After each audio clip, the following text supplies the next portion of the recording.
Good morning everyone, welcome to my channel and it's me again, ang inyong Jesmosang Kaalda Vlogger. So gusto ko munang magpasalamat sa inyong lahat sa mga walang sawang tumatangkilik, nanonood, sumusuport at sumusubaybay ng mga content ko dito sa aking YouTube channel. So eto huwag inyong babaktawan o lalaktawan tong ating content ngayong araw. I'm sure na hindi ninyo pagsisisihan na pinanood nyo to mula umpisa hanggang hulihan. And syempre, huwag kayo mag-i-skip ng segments. Buuin nyo to mula umpisa hanggang hulihan. So eto na, dumako na tayo sa ating main topic for today's video agad-agad. Sino yung mga nakapanood ng Bench Body of Work fashion show kagabi? Dahil ako guys, isa ako sa mga nanood.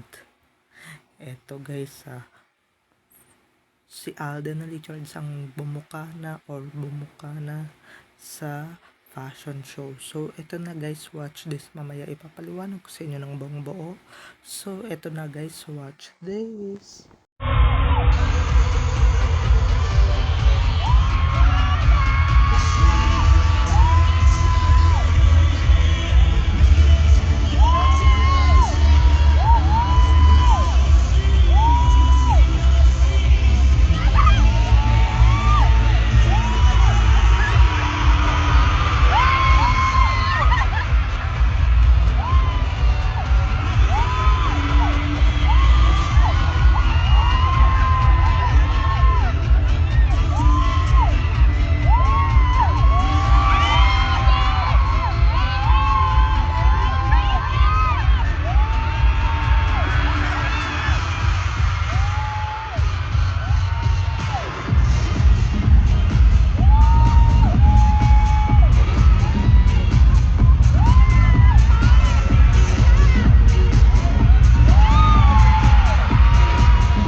At kung nakita nyo na ngayong recaps, once again, si TTO sa mga admins.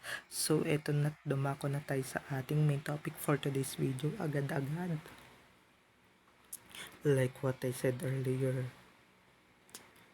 sino yung mga nakapanood ng Bench kagabi? Diba? Sino yung mga nakapanood ng Bench kagabi? Taas ang kamay.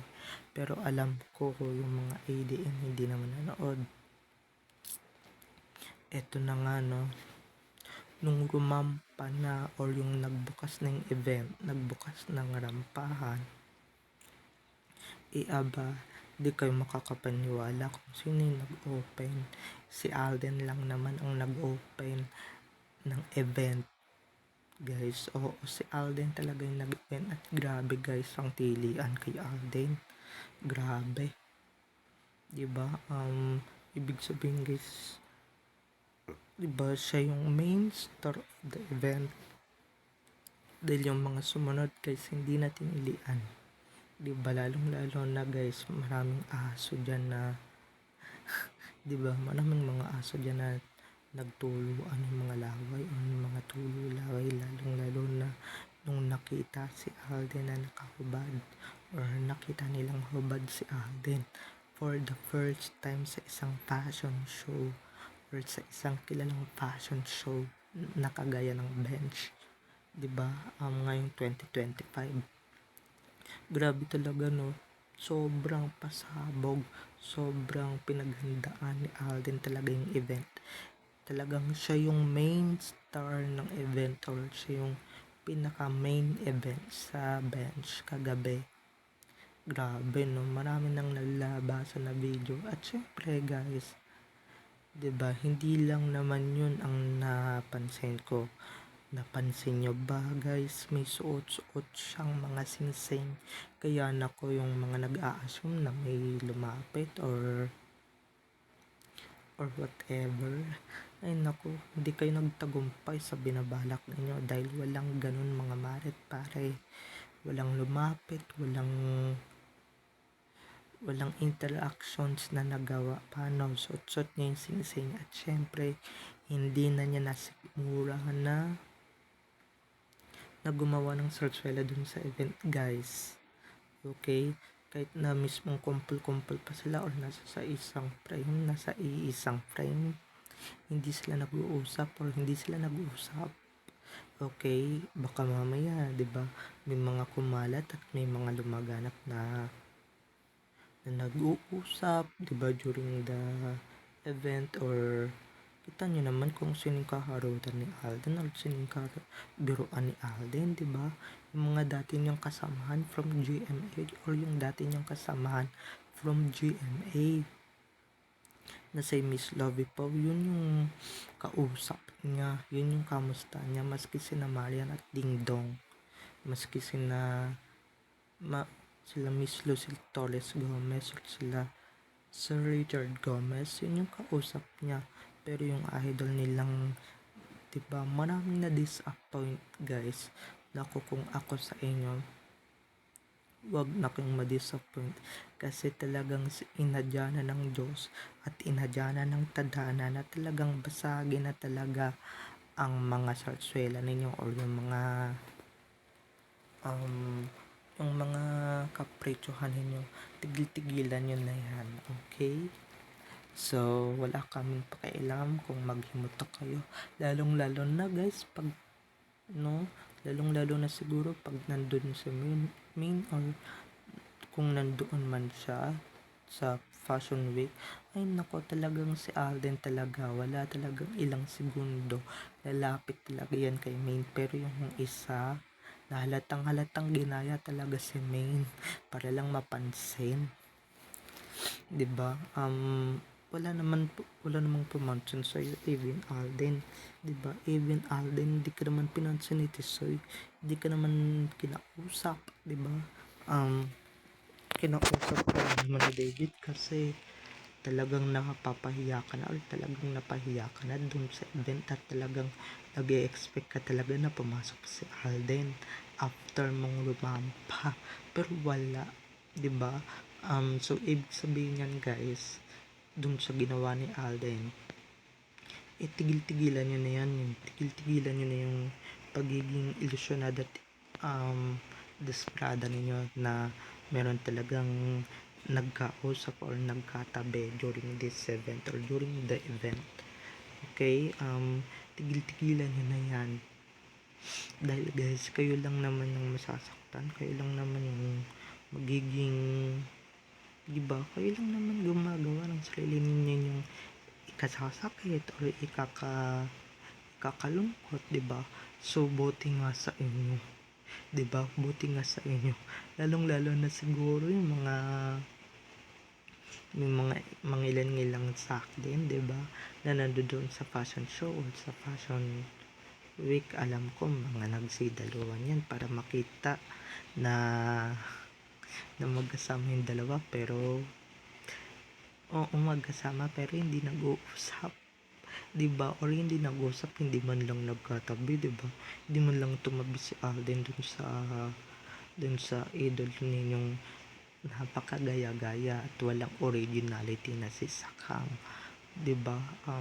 Maski outfit, guys, maski ako kagabi nagulat ako talaga sa suot niya at talagang napasabi ako na ay parang familiar yung suot niya, 'di ba? Yun naman pala 'di ba? Halatang ginaya at halatang pinagayahan talaga niya or ginaya niya talaga si Main. For short, walang originality, 'di ba?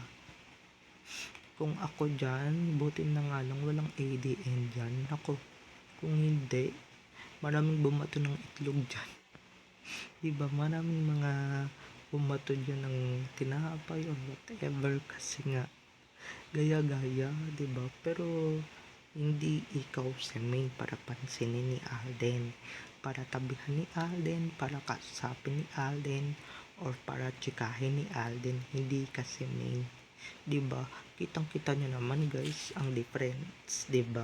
Ito, balikan ko lang yung Shopee nung 2019 nung pinalabas to sa GMA or 2020. Diba, kinausap nun si, diba, lumapit nun si Alden kay Min, or lumapit si Alden kay Min, hagip na hagip sa camera, pero eto, this time, diba, alam kong maraming nag-assume at marami talagang mag-a-assume or maraming nag-assume na talagang lumapit si Alden kay KB.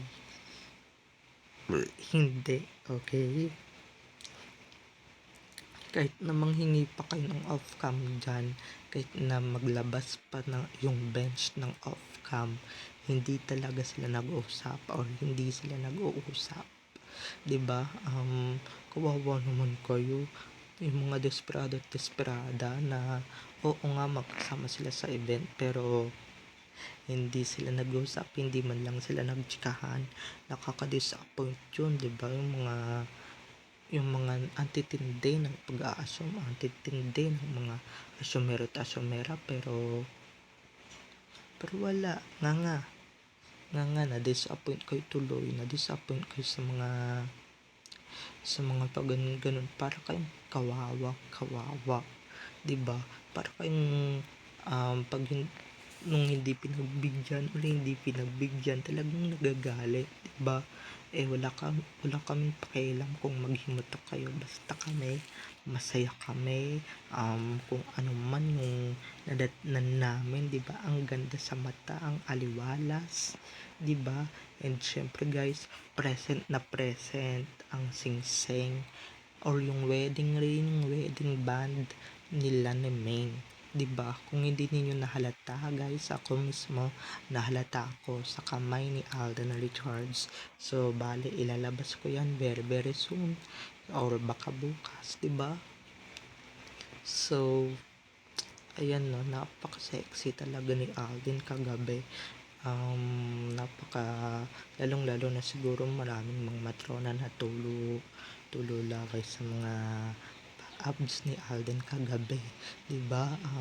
Dahil alam kong hindi nyo naman, hanggang tingin lang kayo guys, hanggang tingin lang kayo dyan sa event na yan, pero hindi ninyo mahawakan or hindi ninyo mahahawakan dahil guys, may nagmamay-ari na ng pandesal na yan, walang iba kung hindi yung misis niyang si Maine Mendoza, okay? Na-ensure bantay sarado din naman yan sa Gedli, pero hindi na nagpakita o hindi na pinakita, 'di ba? Kasi baka mamaya mabuko sila. So kahit naman hindi siya ipakita, 'di ba? Basta nandoon yung mga singsing na nagpapatunay na talagang merong adab, ay talagang awit na awit or talagang panalong panalo talaga sa ratings yung ganong sistema o yung ganong ano nila, 'di ba? So grabe, what a successful. Hindi lang si Alden ang pang-umpisa, 'di ba? So alam niyo na ha, iilan lang yung tinilian dyan sa bench, yung mga sumunod, even si Sakang hindi na tinilian yan. So babay na mga ka-ADN, I love you all, have a nice day, keep safe and God bless. So don't forget to subscribe to my YouTube channel, and syempre huwag ninyong kalimutan na i-click ang notification bell para sa ganon ma-notified kayo sa mga susunod ko pang i-upload na mga videos tungkol kina Meng at Alden, and syempre tungkol sa kanilang mga buhay-buhay inside or outside man yan sa showbiz. Babay na mga ka-ADN, I love you all, have a nice day, keep safe and God bless everyone, enjoy watching, bye bye.